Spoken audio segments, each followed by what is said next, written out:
O blog Olhar Inclusivo, dando continuidade à sequência de entrevistas, conversou com César Diniz. Diniz é conhecido em Maracanaú por ajudar jovens a conseguir o seu primeiro emprego. Curta e siga Olhar Inclusivo. Estou com Newton César Bezerra Diniz, mais conhecido como César Diniz. Isso. César Diniz, você nasceu no sertão central do Ceará e tem 18 irmãos, né? Exatamente. Chegou aqui em agosto de 2000, aos 20 anos. A primeira pergunta que eu quero fazer para o senhor é: por que o senhor escolheu morar aqui em Maracanaú? Nos anos 90, no final dos anos 90 para os anos 2000, eu vim para passar umas férias em Maracanaú. Meus pais tinham vindo de Fortaleza para Maracanaú, porque eu tinha alguns irmãos que já moravam aqui, né? E gostei muito de Maracanaú. Eu tinha um irmão bem mais velho que já trabalhava na prefeitura. Na época a gestão era comandada pelo Júlio César, né? Nosso antigo prefeito Júlio César. E eu sempre fui muito ligado a essa coisa da juventude, essa coisa da cultura, da arte, do trabalho, dos movimentos, né, sociais, onde tem esse vigor, onde eu encontro esse vigor, essa necessidade de agir, de acontecer, de fazer a transformação em qualquer esfera. O que me chamou a atenção é que o senhor tem um slogan que chama o trabalho transforma vidas. Transformando vidas. Transformando vidas, perdão. O trabalho transformando vidas. Como é realizado esse seu trabalho? O senhor é algum tipo de consultor? O senhor tem alguma remuneração? Ou o senhor faz esse trabalho voluntário? Como é que é feito isso? Perfeito. Tem o programa de empregabilidade para a juventude de Maracanaú, né? Amparado na lei de aprendizagem, né, nacional, que foi esse grande sucesso que aconteceu, e eu fiz através da secretaria até 2020, né? Quando eu me afastei para ser candidato. Entendi. Né? Quando eu me afastei para ser candidato, né, a lei determina que você não pode ter cargo público quando você é candidato a cargo, né, a algum cargo público. Aí eu me afastei, mas continuei fazendo trabalho voluntário, porque eu era procurado. Eu continuei, eu já estava muito, como é que eu posso dizer, sendo muito procurado através das redes sociais. O jovem já, a propaganda boca a boca, né? Aquele amigo que fala para o outro, para o irmão, para o primo, para o vizinho, que tinha conseguido através de mim e que me indicava. Então me achava em algum lugar nesse Maracanaú, né? Os pais, as mães querendo que eu proporcionasse essa oportunidade também para o filho, enfim, para os jovens. Aí eu continuei fazendo esse trabalho, porque de 2020, depois que aconteceu a eleição, eu não voltei mais para a prefeitura, não voltei mais para a gestão. Antes de o senhor falar da gestão, eu queria explorar mais essa questão, desculpa interromper, eu queria explorar mais essa questão dos jovens, né, do primeiro emprego, que o senhor disse que foi uma lei federal, né, que foi trazida aí pelos governos do presidente Lula, 2005, que impulsionou o mercado de trabalho para o primeiro emprego, né, principalmente. E eu queria saber do senhor, esse trabalho que o senhor fez de 2013, mais ou menos, 14, até 2020, antes do senhor ser candidato, quantos jovens o senhor conseguiu ajudar a ter o primeiro emprego, a acessar o trabalho? É uma ótima pergunta, porque foi uma quantidade assim muito expressiva de jovens, Alex. Só para você ter ideia, existe uma cota obrigatória.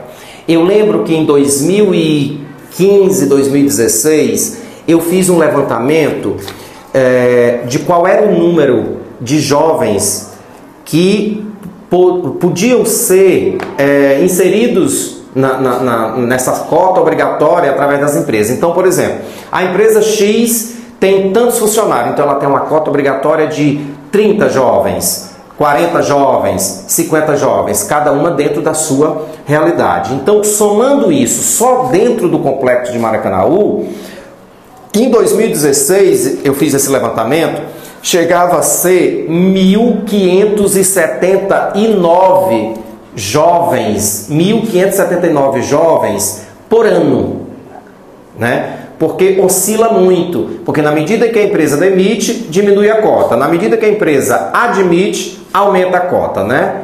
Como eu falei, a cada 7 funcionários efetivos dá direito à contratação de um jovem aprendiz.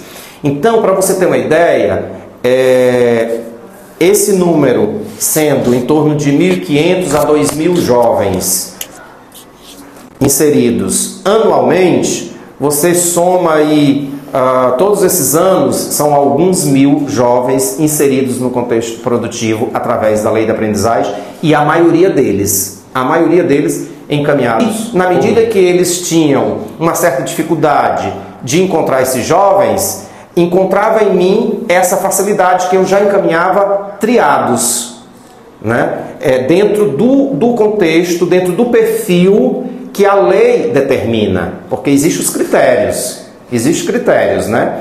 Então, dentro desses critérios, eu conseguia encaminhar exatamente os jovens dentro do perfil, quando era para a área administrativa, para a área de produção, para a área de mecânica, elétrica e todas as nuances, todas as modalidades que a lei contempla, que são diversas modalidades para a área para a área profissional mesmo, para ele aprender nas diversas vertentes que a lei determina. Bacana. O senhor falou muito da lei, falou das cotas, e a próxima pergunta vem de encontro à questão das cotas. Pela sua experiência nessa área de trabalho, o senhor acha que a lei de cotas para pessoas com deficiência, como eu, vem sendo cumprida pelas empresas aqui em Maracanaú? E qual é a maior dificuldade que o senhor enxerga para a inserção dessas pessoas com deficiência no mercado de trabalho? Alex, infelizmente, essa cota não é cumprida, essa lei não é cumprida, porque existe uma deficiência muito grande por parte dos órgãos públicos de fiscalizar, né? Hoje, se você for em qualquer empresa do nosso município, existem vagas para deficientes, para PCDs. Por quê?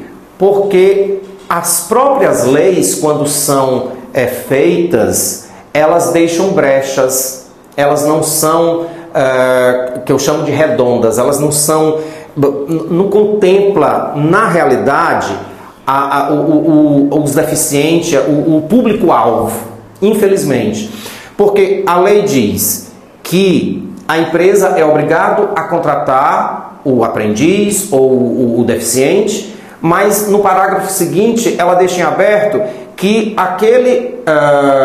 o contratante não tem a obrigação de contratar o deficiente se ele não for produtivo. Então, se a deficiência dele for cognitiva, for visual, for de membro inferior ou superior, enfim, vai afetar na produção e... Segundo a empresa, vai afetar na produção. Segundo a empresa, segundo o contratante, vai afetar na produção. E o que é que o mundo capitalista quer? O que é que o contratante quer? Uma pessoa que produza à altura. Ninguém é tão bonzinho e vai dar emprego e vai contratar simplesmente porque a pessoa tem um problema, é deficiente, tem limitações. Não gostei de usar essa palavra problema, né? Tem limitações. Então é muito complexo essa conta fechar, né? Por conta dessas questões que ficam, essas brechas que ficam abertas, e isso acaba afetando muito na questão social, gera uma complexidade muito, muito complicada, que é uma pauta que eu quero muito ainda batalhar, e ainda pode ser até utopia, mas eu quero muito tentar solucionar essas questões que ainda deixa muito a desejar. Eu quero dizer que você pode contar com um bom lugar inclusivo para a gente fiscalizar junto, né? Porque eu acho assim uma falta de respeito. Sim. Com as pessoas como eu, pessoa com deficiência, que não consegue se inserir no mercado de trabalho. E nesse longo período que o senhor vem trabalhando com o primeiro emprego, eu tenho só uma curiosidade. O senhor conseguiu, de alguma forma, ajudar alguma pessoa com deficiência nesse período a se inserir no mercado de trabalho? E se sim, como que foi essa sua experiência? Várias. Até porque o meu trabalho, ele alcançou ele teve um alcance tão extraordinário por parte das organizações que as empresas não me passaram a me solicitar não só aprendizes, como também pessoas PCDs com deficiências, pessoas de todos os segmentos, Por quê? Porque eu sempre tive esse cuidado, viu, Alex? E por isso que eu quero até aproveitar o ensejo para elogiar. Eu amo esse seu título do seu blog, da sua página, de olhar inclusivo, porque eu sempre tive esse olhar inclusivo, esse olhar sensível, humanizado. Então, com isso, facilita muito você ser mais assertivo para encaminhar os profissionais, seja ele qual for, seja ele o primeiro emprego, seja ele mais experiente, seja ele o deficiente, enfim. Então as empresas começaram a sentir isso e começaram a me pedir, a me solicitar todos os perfis. Então foi isso que fez toda essa diferença no trabalho. Então até hoje, principalmente hoje, as empresas me pedem cotidianamente, diariamente, eu tenho demandas e mais demandas para profissionais das mais diversas áreas. Eu costumo dizer, quando me pedem, você precisa de um astronauta? Eu tenho aqui no meu banco, eu tenho um astronauta para encaminhar para você. Com esse advento da pandemia nos últimos anos, esses últimos 3 anos, hoje a gente sente uma dificuldade muito grande, viu, de inserir certos profissionais, principalmente em algumas áreas técnicas. Por exemplo? Técnico de segurança do trabalho, por exemplo, as pessoas... Hoje é um profissional que falta no mercado.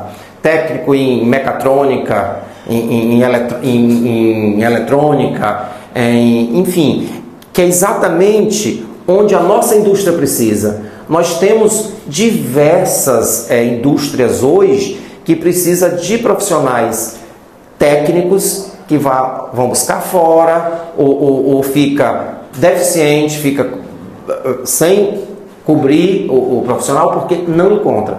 Então a gente precisa urgentemente de trabalhar essas questões profissionais de qualificação mais técnicas para suprir as nossas indústrias. Bacana. César, você falou um pouco sobre política, né? E agora eu vou caminhar aqui um pouco para a nossa política regional, política municipal, como queiram.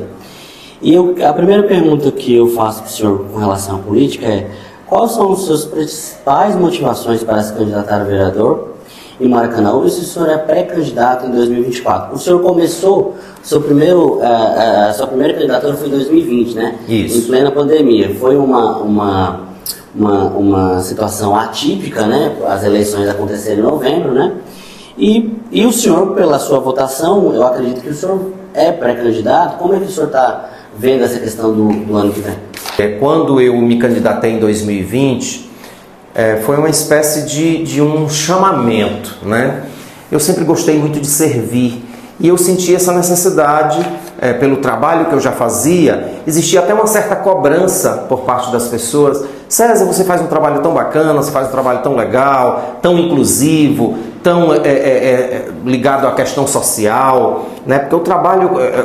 Tanto é que eu uso esse slogan, o trabalho transformando vidas, porque eu acho que o trabalho realmente transforma na sua plenitude. Então, eu decidi sair candidato em um momento muito complexo, porque aí veio a pandemia, a gente ficou muito limitado, né, para trabalhar, mas mesmo assim a gente foi muito vitorioso nas urnas.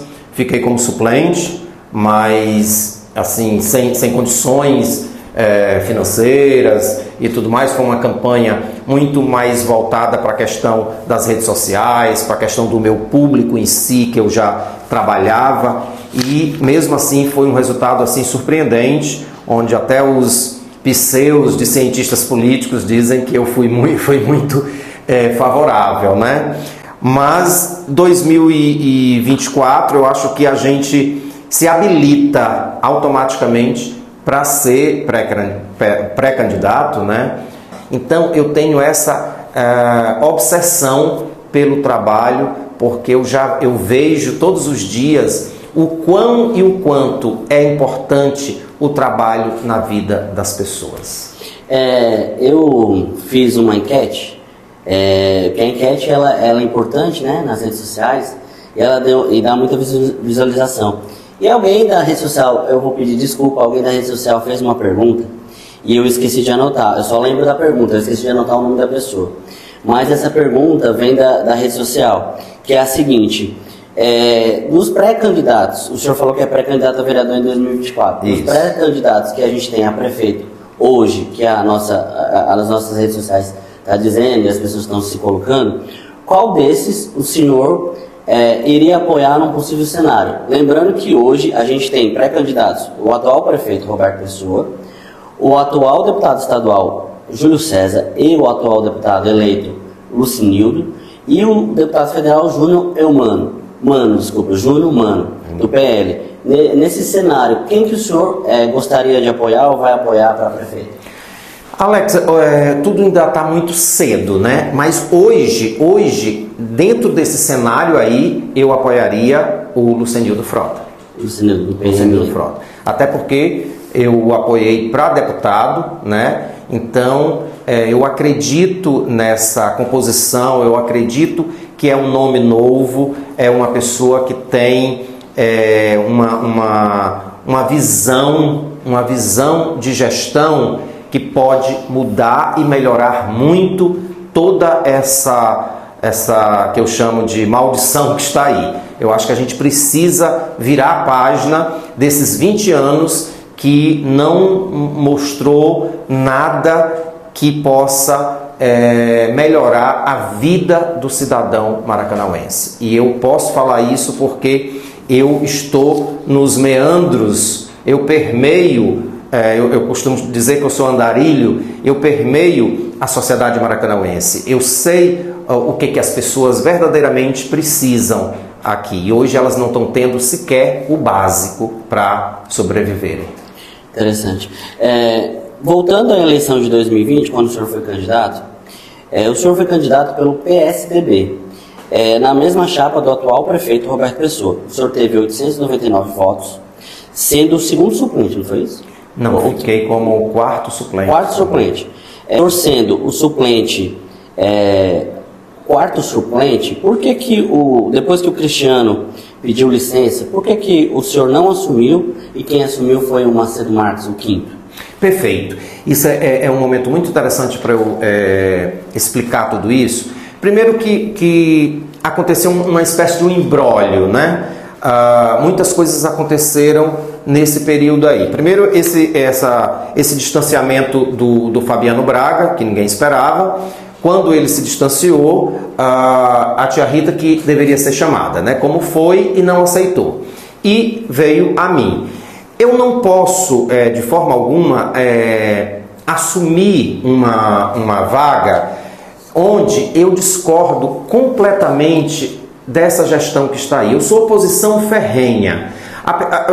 Aí você pode dizer, não, mas são poderes distintos, lá é o legislativo, o executivo, não tem nada a ver. Infelizmente, em Maracanã hoje, a gente tem uma Câmara Municipal totalmente subserviente à gestão, onde são 21 vagas, 19 situação, 2 oposição.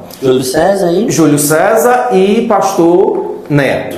A Silvana, você acha que é... Não, a Silvana não é oposição, pelo amor de Deus. Silvana é totalmente situação.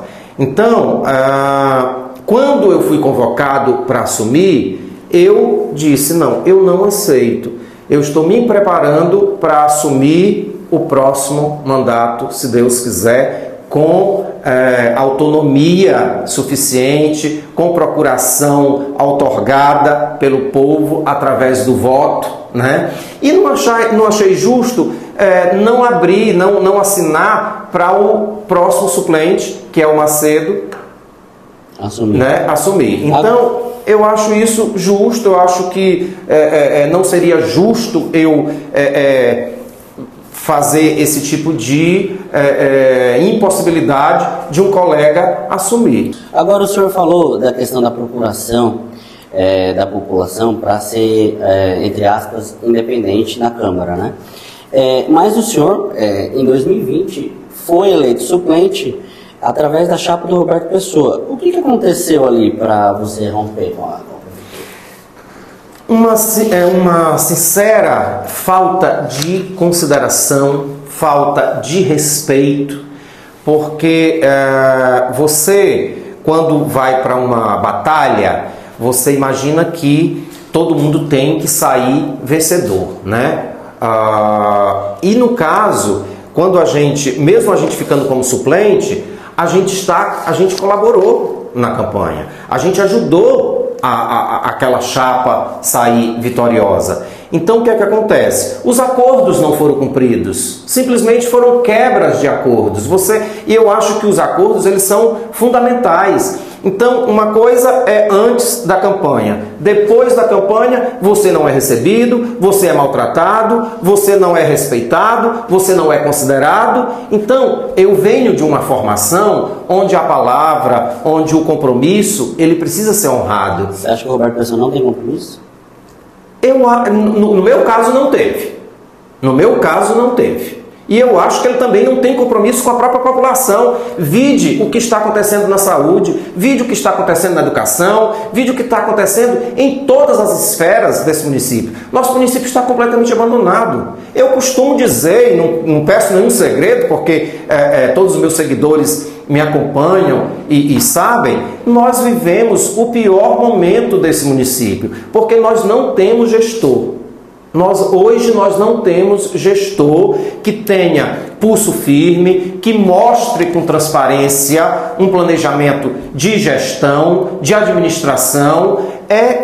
Parece que é todo mundo que manda e ninguém manda nada, é tudo jogado. Você vê em todas as esferas. Você passa aqui numa alameda aqui do Gereissati, você vê o lixo, você vê o mato, você vê o descaso, o abandono. Hoje mesmo eu fiz uma postagem sobre isso, entendeu? Então eu costumo dizer que toda casa tem a cara do dono.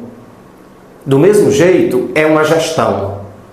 O município precisa ter a cara da administração, precisa ter a cara do gestor. Maracanaú está hoje jogado, porque não tem um gestor com autonomia, com determinação, que diga, é isso que vai acontecer. Não temos, infelizmente. O pessoal de Maracanaú fez uma pergunta, e o senhor já respondeu um pouco aqui sobre essa questão. Mas ele pergunta o seguinte: o senhor foi coordenador do Cine de Maracanaú. Por que rompeu? Por que o senhor rompeu? O senhor já explicou, né? Por que rompeu com o prefeito? Mas essa coordenação do Cine não faz parte da promessa que o prefeito te fez para você ter um cargo dentro da prefeitura? Não foi acordado nenhuma continuação do que eu pudesse vir a fazer. Quando eu fui coordenador no Cine, e na realidade eu não era coordenador do Cine, eu era coordenador de um programa que eu mesmo criei. E esse mesmo programa eu continuo executando sem precisar de gestão. É aí onde está essa diferença que as pessoas não conseguem entender. Aliás, existia até bolsa de aposta de que quando eu saísse da gestão, eu morreria profissionalmente, porque eu não daria continuidade ao trabalho. E eu mostrei e provei que eu me fortaleci ainda mais sem precisar da gestão. Porque é a força do trabalho. A força do trabalho não tem limites. Entendeu? Quando você quer trabalhar como eu quero trabalhar, e é essa a diferença que faz, não tem limites. Você não se atém a questões pequenas. E a gestão, quando eu estava na gestão, para fazer esse trabalho, eu nunca tive um celular institucional, eu nunca tive um transporte, nunca a gestão me deu estrutura para fazer o que eu fazia. Então eu não senti nenhuma diferença, pelo contrário, eu tive foi mais autonomia para fazer hoje o trabalho, modéstia à parte, magistral que eu faço. Entendi. Eu percebi que o senhor, esses seus 20 anos aqui no Maracanaú, o senhor luta por diversas pautas, né? Mas o que me chama muita atenção é que o senhor tem duas pautas principais, que é o trabalho e a juventude. Sim. Eu gostaria de saber a sua opinião. O que o senhor acha dos secretários Júnior Gadelha, do trabalho, e da juventude, né? Que são a sua pauta. O que o senhor acha dessas duas secretarias, tanto do Júnior Gadelha como do Nailton Marques?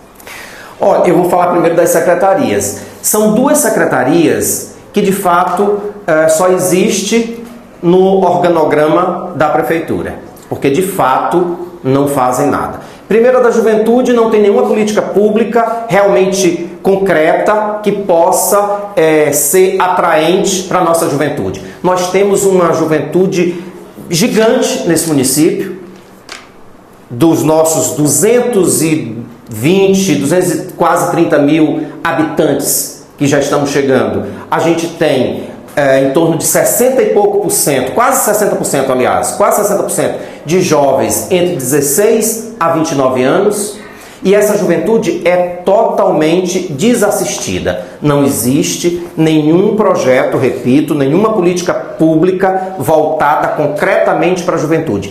E a juventude, ela é ampla, ela é plural, ela precisa de políticas que realmente atenda, que realmente chegue nas mais diversas juventudes. Eu uso até o plural, as juventudes, né? Isso não existe. A questão da Secretaria do Trabalho é muito parecida, porque o Cine já está obsoleto, né? Não existe nenhuma política também voltada para fomentar oportunidades de fato. É sempre aquela mesmice, o candidato chega lá com a carteirinha na mão, senta no guichê, aí não tem vaga porque não está dentro do perfil, na realidade porque eles não buscam, porque eles não fomentam, porque eles não se reinventam. É sempre a mesma coisinha, é só para gerar dados, só para gerar dados, junto ao CAGED, você gera a carta, aí aquela carta vai gerar isso, outra coisa gera aquilo, e hoje as empresas querem distância do Cine. Por quê? Porque burocratiza, não facilita.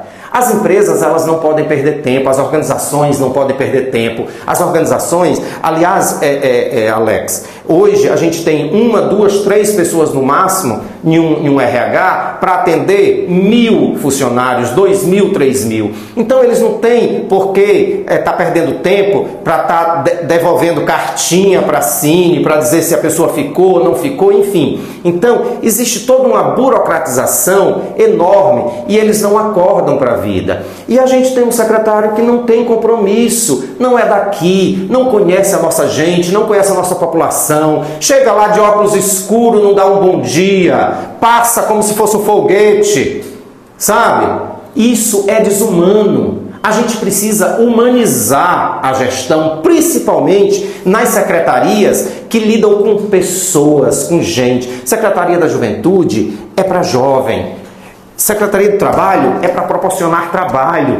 Quando você vai atrás de emprego, é igual chegar no hospital. Você não vai atrás de emprego porque você está feliz, porque você está bem na vida, não. Do mesmo jeito, quando você vai no hospital, em um posto de saúde, você vai porque você está precisando, porque você está doente, você precisa ser bem recebido, bem acolhido, humanizadamente.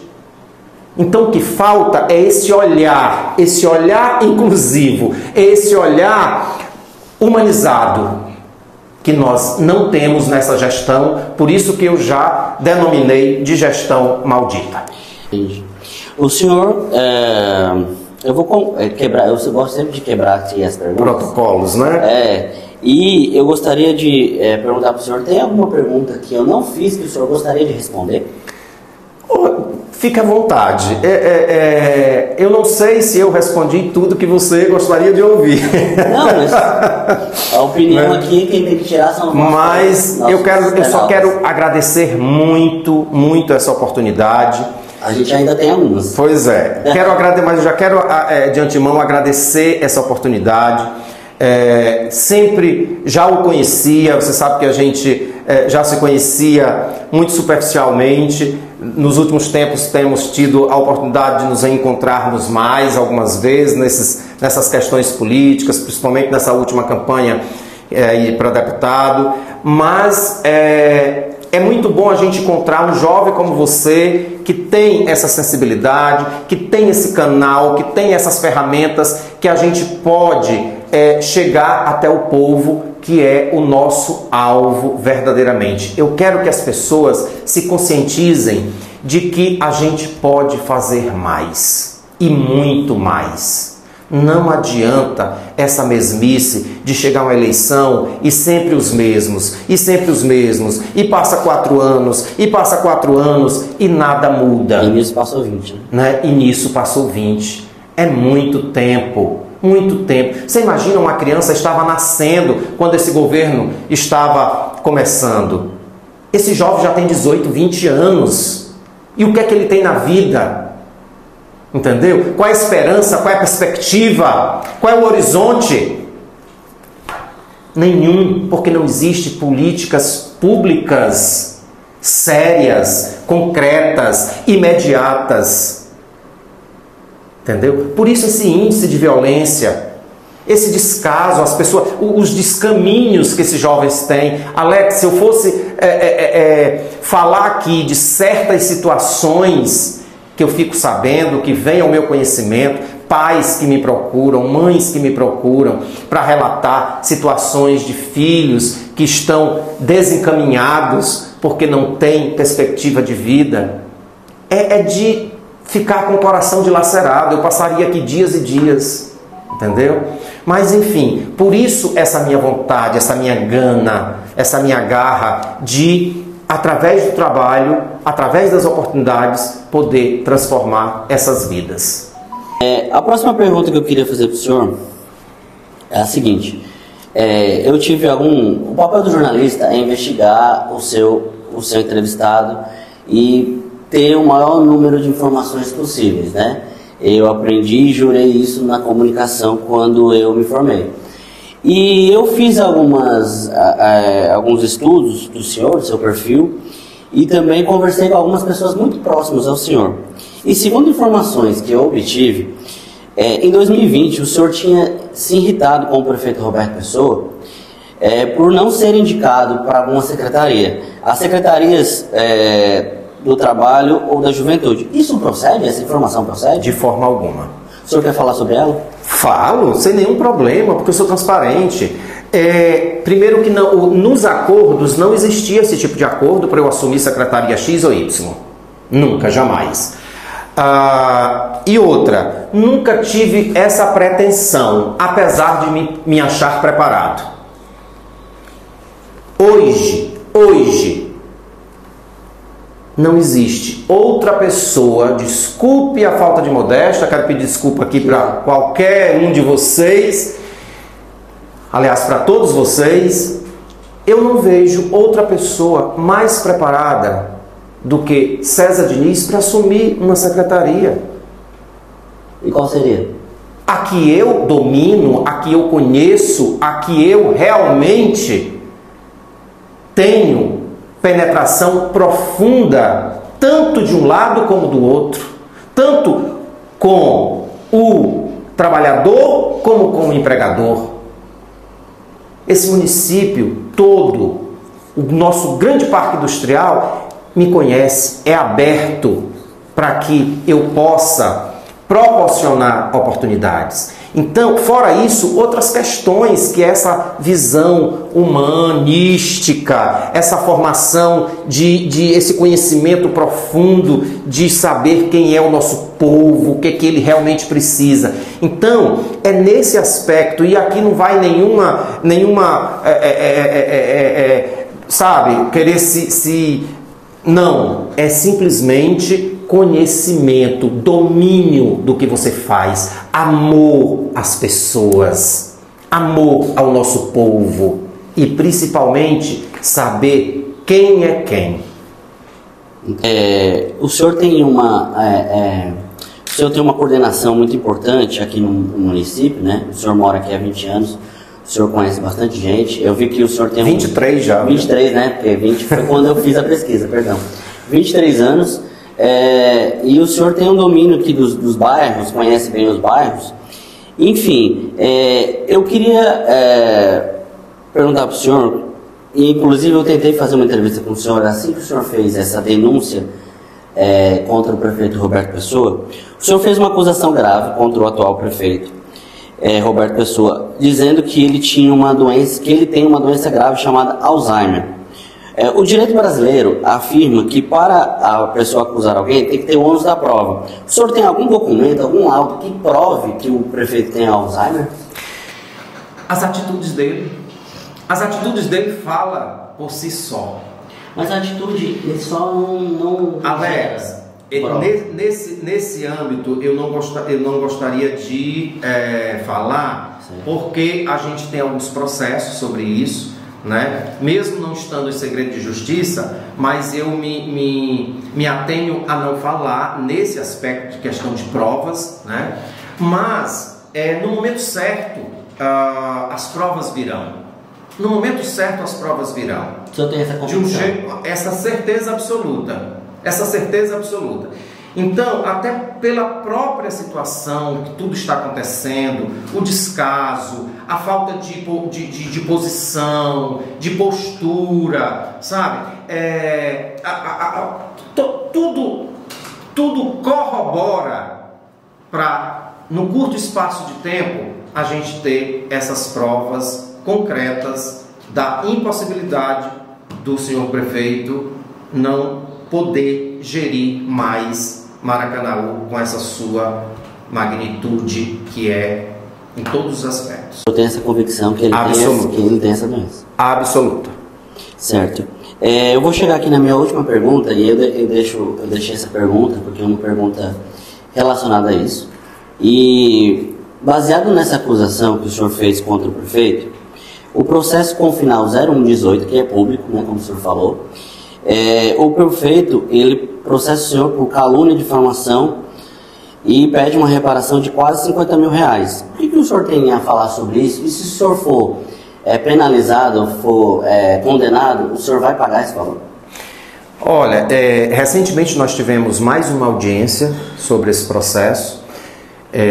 Como é um processo judicial, eu não quero antecipar absolutamente nada, porque eu seria leviano. Eu acredito na justiça. Acima de tudo, eu acredito peripitoriamente na justiça, tá? Eu acredito que eu não seja condenado, e se eu for condenado, a gente precisa pagar o que a justiça determinar. Tá? Mas eu acredito sinceramente que durante todo esse período, durante todo esse rito que a justiça determina, por isso que o nome se chama processo, né? Porque tem um tempo, tem todo um ritual, a gente vai sair vitorioso. Eu fiz essas perguntas porque eu acredito que a gente precisa ouvir todos os lados, né? E eu me coloco aqui à disposição se o prefeito Roberto Pessoa quiser falar sobre isso, né? Porque é um processo público, eu tive acesso aos autos, todo mundo consegue visualizar. E César Diniz, eu quero mais uma vez te agradecer pela essa entrevista. Eu acho que essa entrevista, como diz na gíria, vai dar um bafafá danado aqui no município, mas será? Eu acredito que vai ser muito boa, porque as duas entrevistas que a gente, no Blog Olhar Inclusivo, teve com o Assis Dazejo e o Bruno da Madeireira, tiveram uma repercussão muito positiva para o blog, né? E eu acredito que o senhor é um grande interlocutor do município. Eu acredito que também apesar de eu ter recebido diversas críticas pessoais por querer entrevistar o senhor, eu digo assim, o papel jornalista não vê o humano, não vê a pessoa, vê o entrevistado, né? A gente tem esse fundamento, né? Essa promessa que eu fiz quando eu me formei em jornalismo. Então, mais uma vez, te agradecer, me colocar à disposição de qualquer pessoa, de qualquer cidadão que queira falar aqui no blog online inclusivo, que queira demonstrar aí seus serviços prestados para o município. Eu acho que isso é importante. Eu queria que o senhor olhasse para essa câmera e deixasse uma mensagem para os moradores daqui do nosso município. Perfeito, Alex. Primeiramente, eu quero agradecer profundamente a sua disposição, esse seu olhar inclusivo de me convidar para essa entrevista, que já tinha sido, eu já tinha sido convidado há algum tempo atrás e a gente já tinha conversado nessa possibilidade e agora decidimos fazer. Só gratidão profunda e quero dizer aqui, ratificar para os meus seguidores, para os seus seguidores, para toda a população maracanauense que possa ter o alcance de assistir essa entrevista, enfim, que o meu trabalho está acima de tudo. O meu trabalho, com esse slogan, o trabalho transformando vidas, não é de agora, já faz mais de uma década e cada vez mais ele cresce, se expande e o objetivo é esse. Eu estarei sempre 25 horas por dia. Eu costumo dizer que o meu dia tem mais do que 24 horas, porque eu estou sempre disponível com o único objetivo de servir. E eu sirvo com grande prazer, sem precisar de remuneração, sem precisar de gestão, sem precisar que o salário caia no final do mês. Não, a gente precisa sobreviver de todas as formas, da melhor forma possível, aliás, mas no momento em que eu consigo transformar uma vida de um pai de família, de um jovem, através do trabalho, eu também estou transformando a minha. Então é isso, só gratidão profunda e dizer que Maracanaú e os maracanauenses pode contar sempre com César Diniz.